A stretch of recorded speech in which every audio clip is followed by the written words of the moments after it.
Matthew chapter 28. Early on Sunday morning, as the new day was dawning, Mary Magdalene and the other Mary went out to visit the tomb.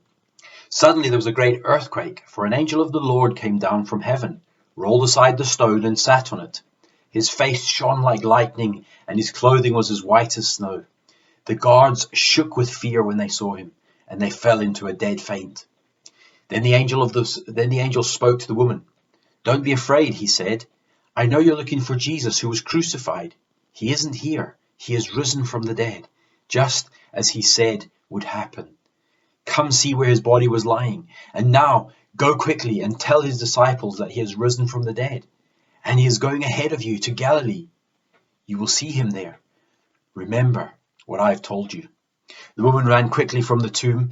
They were very frightened, but also filled with great joy, and they rushed to give the disciples the angel's message. And as they went, Jesus met them and greeted them. And they ran to him, grasped his feet, and worshipped him.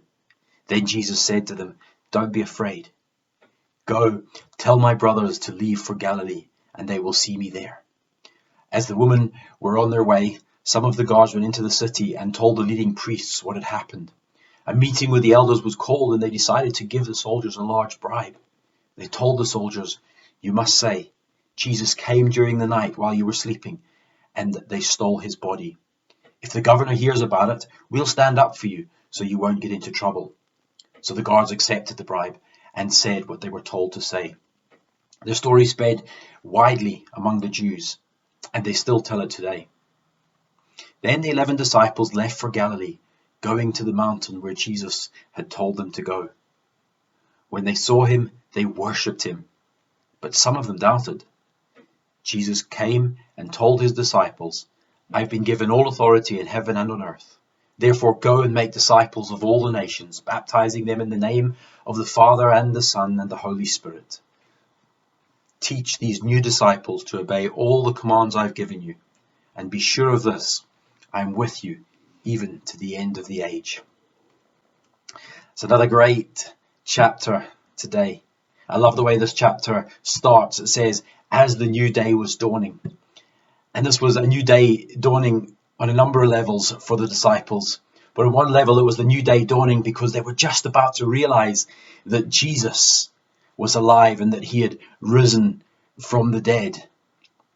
And it talks a number of times in this chapter as well about the disciples meeting Jesus and worshiping him, realizing that everything that Jesus had said was true.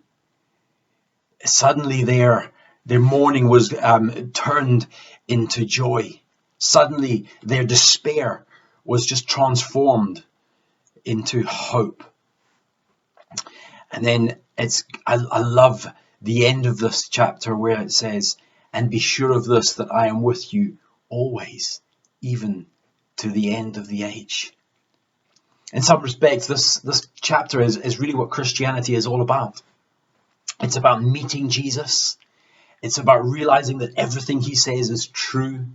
It's about how that impacts us, how that transforms our despair into a hope. And it's about how we fall at his feet and worship him in response to who he is and what he's done for us.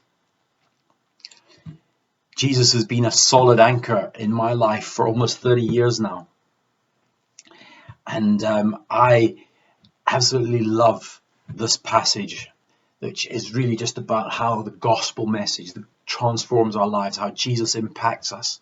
And it's my hope that as you engage with this passage today, that you meet with Jesus, that you realize that he is everything that he says he is, and that as you worship him, he fills you with his Holy Spirit and transforms your life from a place of despair to a place of hope. And I hope that you are sure of this today, that he is with you always, even to the end of the age.